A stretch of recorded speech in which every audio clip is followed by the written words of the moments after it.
This week's question of the week, we are going to talk about training while injured or training while recovering from injury.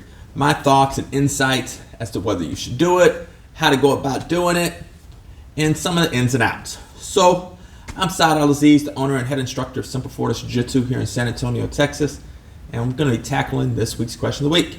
So, training while injured or training while coming back from an injury is a very common thing that comes up in jiu-jitsu, and ironically, it was my wife, who's a black belt in Brazilian jiu-jitsu and in judo, who's recovering from ACL surgery, that asked me this week's question of the week.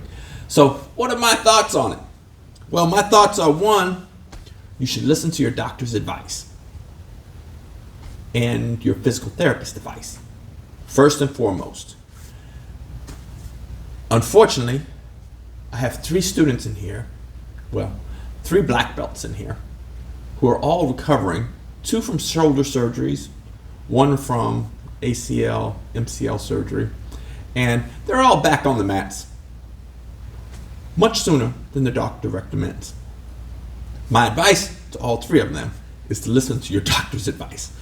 But they're black belts, and they all worked in the medical profession, or they worked in the medical profession while they were active duty military, which are typically the worst patients or the most difficult patients for doctors to deal with, is somebody that's in the medical field, because they're going to do their own thing. And when it comes to your injuries, whether we're talking about MCL, ACL, LCL, your neck, your shoulder, your meniscus, your back, of course, people are like, wow, I know my body. And you're right, you know your body. And your body, if you're lucky, will never endure some of these injuries. If you're not lucky, you're going to endure it, once. And if you're really unlucky, you're going to endure it multiple times. However, your surgeon and your physical therapist, they reconstruct shoulders and knees and work on backs, almost daily. And they see it, hundreds, maybe thousands of times, throughout their careers.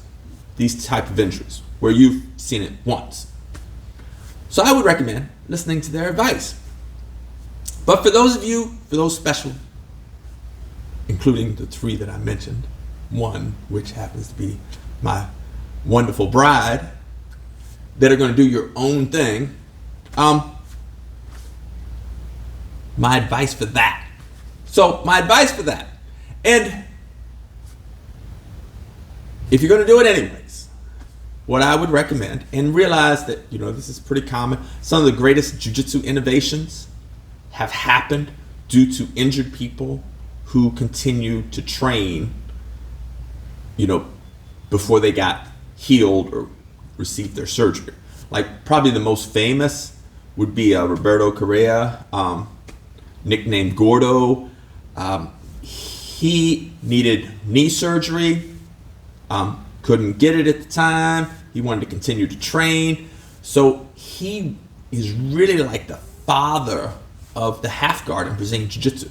Because until Roberto came along and started doing half guard because of his knee, half guard was sort of just a transition. People didn't do a lot of sweeps or attacks, from half guard. It was more of a transition position. And then when Roberto Correa came along, and because of his injury and his limitations, he really caused half guard to really develop. And so that was a great thing. Another is Pedro Sauer. He had neck and shoulder injury that he needed surgery for, but he wanted to continue to train, and he developed the bully pass for close guard, which was a major innovation. And so, whether we talk about Gordo or we talk about Pedro Sauer, they innovated in large part due to their injuries that they was working around. So that's one of the positives of it. One of the negatives of doing that is re-injuring or you rely, like maybe you got a shoulder injury and you're hiding the shoulder injury, or stuck, maybe sticking your arm in the belt. Well, that might cause you to over rely on other parts of your body and then cause an injury there. So, you may not rely on this shoulder and overuse this shoulder and then get injured. Or same thing with the knee. It's like you got a bad knee, so you baby the bad knee, and then you expose the good knee to more stuff, and the next thing you know, now what was the good knee is no longer so good, and now you need a medical procedure for that.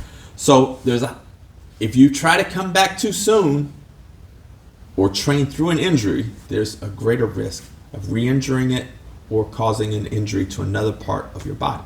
So that goes back to what I originally said, which is listen to your doctor, listen to your physical therapist. Now, a lot of times people are able to recover quicker because they're really motivated. Like maybe the physical therapist and the surgeon gave you a rehab plan that was sort of tailored for like the average person, which might not be a person that's that motivated. So maybe they're like, it'll probably take you 6 months to get back.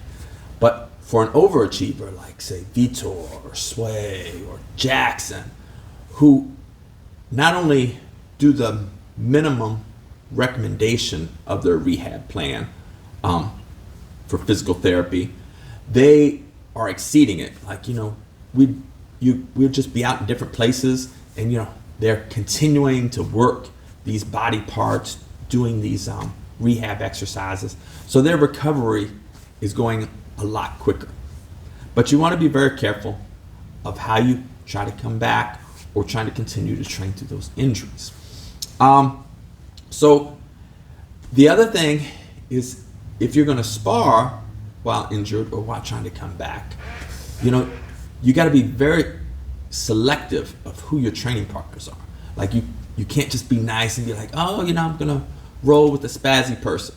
And I don't even want to say a spazzy person will necessarily be a white belt, because I've rolled with spazzy black belts. It's like sometimes people just get spazzy, and and when you're at a school for a while, you start to figure out, like, okay, who are the people that I can train with? So like, as I was coming back from my knee surgeries, like my first sparring session is almost always with my wife. We get on the mats, and first time I was drilling, it was with her because she knew exactly what my injuries were, and I knew I was safe there. And a number of other training partners. Like I always knew I could spar with Jackson, because he knew what my injuries were. I'm gonna be safe there. Professor James, or so roll and train with those people that are aware of your injury and also are really safe and cautious about helping you through and to get your training session in. So you can't just be the nice person. It's like, oh, well, I don't want to make this spazzy person or this person that I don't think is as safe as my extra safe crew. I don't want them to feel bad, so I'll go ahead and train with them. And the next thing you know, you're injured. Not because they're a bad person, just because they don't know how to train as safe as others, or they're not as cautious as others. So that's my advice to this week's question of the week. Should you train while you're injured? No. You should listen to your doctor's advice. You should listen to your physical therapist's advice and follow that to the T. But if you're going to do it, make sure you're training with people who are safe. Make sure you're overly cautious, and don't push it, because you're going to end up either re-injuring what the surgery was on, or making that injury worse prior to the surgery, or you're going to cause your body to overcompensate for that injured part and injure something else, your other shoulder, your other knee, or your back, or your neck. So there's pros and cons to it. I wish everybody healthy and safe training, and that's the answer to this week's question of the week. If you got a question for next week, please fire below. And if you got any comments or insights on how you came back from an injury, please share below so we can all learn from it. And until next week, ciao.